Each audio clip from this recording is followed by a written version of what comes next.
She's from the. I'm gonna let her introduce herself because she's a radio talk show host. Introduce yourself to my audience. Greetings. I'm Auntie Jadida. I'm here in the Gambia. I've been here for nearly 5 years. I live here in Gunjur. I have been, like she said, I've been on the radio. For those of you who listen to Amiga Radio in the UK, I'm on the Lady M show on a Wednesday, Mothering Wednesday shows in the afternoon. For those who knew me in the UK, I was in London, in West London, and I was doing a lot of healing, developmental work, helping people to find their gifts and such, and such like. This is my second visit with her. She's a new friend, but I find her to be a phenomenal, enlightened person. And yes, it's very hot where we're at, by the way. Yeah, we're right in the sun as well. Yeah, when I arrived here in November, it was not this hot, but it's No. good. I'm still adjusting. She suggested some things that I go do. By the way, yesterday I did this really great walk where you walk up this path and they did some type of wonderful ritual blessing. It wasn't the stone circles that you recommended, That's or up the country. big tree, but I was somewhere in the country. They did. You wasn't this, in Gunjur. Yeah, You was in Gunjur. It was like outside of Gunjur. They did this wonderful thing, and I slept so good. Rained last night. Yeah, the rain. It rained 3 times yesterday. Yeah, it was just such a wonderful experience. It Yeah. was very, very nice. The 23rd. It was a blessed day. It trickled 3 times. The first time that it started to rain, I was actually in my house burning incense. I was doing incense all through the house. Well, you have to at let the me have time. a piece. A little piece. And I was burning the house out, and the rain started to fall, and I thought, wow, what a beautiful blessing. And then my husband came home, and we was there. We had something to eat, and then we came out into the garden, into the yard, and we were doing some gardening, and the rain trickled down again, and I just thought, beautiful, because I'm now touching the earth. I'm into the earth. I'm into the soil. I'm into Mother Nature. And then later in the evening, about 9:30ish, 9 o'clock, the rain came down, and it was the heaviest it came down in the evening. But I just thought, just to finish the day, that was a beautiful blessing. And there's a new moon, there's a full moon coming at the end of this week-ish. Yeah, it should be within the next few days, because I've been seeing the waxing moon coming through every night. So, and today the sun is shining really beautifully. So that was a beautiful blessing yesterday. And also for the things that I was doing yesterday, I was on a very sort of spiritual tip yesterday, and to see the rain come and bless it all as well, it gave me assurance that what I was actually doing was correct. I feel the same way. The energy here in the Gambia is so beautiful, and it's like no other energy. I mean, my family and friends call say, "Are you eating okay?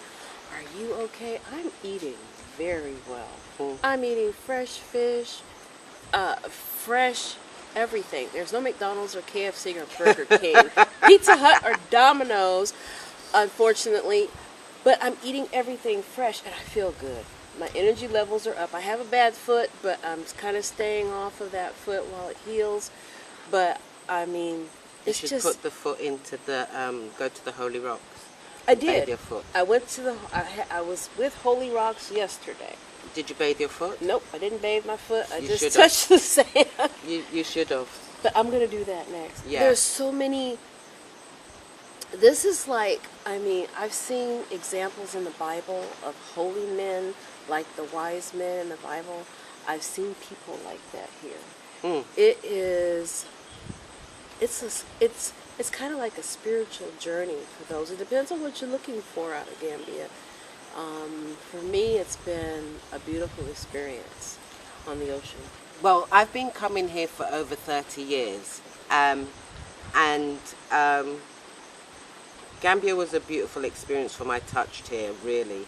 I was beginning my work, well, no, I wasn't beginning my work. I've always been like this. My grandmother was somebody who, she was like a medicine woman, and people would come to her in Montserrat, where we're from, in the Caribbean, and people would come to her for whatever ailments that they had, be them spiritual or medical, and she would heal them. That's been passed on generationally through my maternal line. My grandmother on my father's side also dealt with that, but she dealt more negatively, yeah. But I do, for insight on certain things that I need to know information about, do consult with her. But my grandmother on my maternal side has always been my guide. I mean, like, when I was 3, she came to the UK and stayed with us. And she was the first person that introduced us to potions and teas and herbs. And from that, all through my life, my mother, because being brought up with that sort of mother, always, you know, she used to talk about dreams, and she used to talk about omens, and so it wasn't something that was taken away from me as a small child. And I was born with the gift of sight and knowing, so it wasn't something that was dumbed down in me. It was something that was very much encouraged and talked about a hell of a lot, because I knew about sort of things that used to happen in the islands as we grew. So it was something that was always with me. Even though I was brought up within Catholicism, You were raised Catholic. Yeah, Catholic. The Catholicism didn't sit well with me. I was taught by nuns all the way through private school, and it didn't sit. I used to question a lot. Even though my uncle also on my father's side was a priest, but it didn't sit. But I always wanted to do something holy. Do you understand what I mean? Or sacred. Oh, yes. From a child, what I wanted to do was I wanted to be a nun. Not because I could see that. I get that feeling from you. Yeah, You're still kind of like living that way. Yeah. This place is beautiful, by the way. She doesn't allow us to really look at the place, which I don't blame her, but it's beautiful. I mean, this place is it's beautiful. Continue. I'll come to that as well. So I wanted to be a nun, but not because I wanted to join a nunnery, more because I wanted to devote myself to a spiritual life. And at the time, all I knew was about our nunnery. Saying that, though, my father always taught us about our black history. He always made us proud of who we were. And he always made us feel as though there was nothing that we couldn't do, nothing that we couldn't accomplish. So we were brought up with a sense of self-pride, and I was encouraged with my spirituality. When I left school, I then started to look into other religions, because Catholicism wasn't doing it for me. I looked into Buddhism, you know, I looked into Hindu, and I had a beautiful Hindu friend and family that we were very, very close. And I understood then that all of these religions, the one thing that they all had in common was unconditional love, and humanity, being good to your fellow man. The rest of it was institutionalized, so I didn't want to deal with that, but I still couldn't find my right sort of like path. And then I found Rastafarianism, because I wanted something that related to myself. And that didn't actually sit with me either too well, because I didn't feel as though I was a lost soul, even from an early age like that. Then I met my husband at the age of 19, and in my 20s, my journey to Africa started. From 24, I started to come to Africa. So I had this gift, and I had this spirituality that I had, but I didn't know where it was placed. Coming to Africa, I came to Gambia first, and when I first came to Gambia, I met what's the tribe of people? They dress in white. They're dressed in white. Dada. They're dressed in white, and they have locks from birth. They come out of the womb with locks, and people used to call us Dada, because then I had locks as well. But the problem with Gambia then was I was the only woman in the Gambia with locks, so people used to call me a man. You know, Rasta man, Rasta man, Rasta man. I used to say I'm a woman. Anyway, Dada were a group of people. They came in from Senegal, from what I remember then, and they were around Gambia, but they were a group of people that lived very much to a sacred way. They had locks, but they had nothing to do with Rasta. And that interested me then.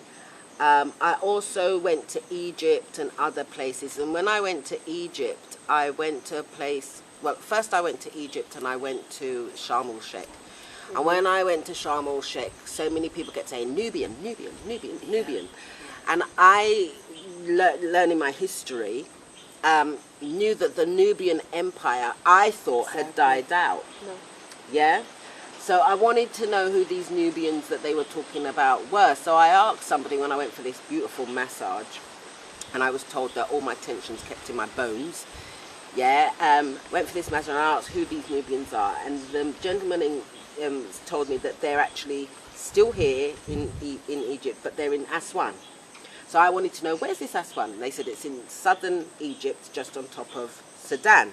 Mind you, saying that, going back a bit, all my young life growing up, I remember being in Oxford Street and places, and Sudanese people used to come up to me and say to me, Are you Sudanese? Are you Sudanese? And so I wanted to know where Aswan was. So I said I'll make another trip back to Egypt, and I did make another trip back to Egypt, and we went straight to Sudan, and straight to Aswan. And Aswan was a beautiful place. And I learned so much there. I learned that before they became Muslim, they dealt with Osiris and Isis. And so that mythology is just, I find it beautiful. We learn that. Now yeah, but they also knew of the Nubians who came before Kemet, and they also came before Kemet, and they came before the ancient Egyptians. And in their museum, when you see it was them that built the pyramids and all the rest of it. So I came running back to England and I was telling everybody, we've got to change the history books, we've got to change the history books. And then, as I said, I came to I was coming to Africa at the same time, because I've been coming here for 30 years, and being with the family, because my husband, his mother is a Gambian and his father is a Ghanaian. So he was going to Ghana a lot and bringing a lot of that spiritual knowledge to us as well, which worked in a lot with what I was feeling in my own spirit, in my own soul. And coming to Africa in Ghana, and the old people, dear Mama Aina, God rest her soul, and Eme, God rest her soul, they would teach me. They knew about their ancestors. They knew about things that manifested from nothing. They knew about nature spirits. They knew about animal spirits. They knew about all these things. Going to Ghana in the north, where my husband came from, that opened my eyes totally, wherein I was told who I was, why I'm here, why my husband and I are here. Oh, wow.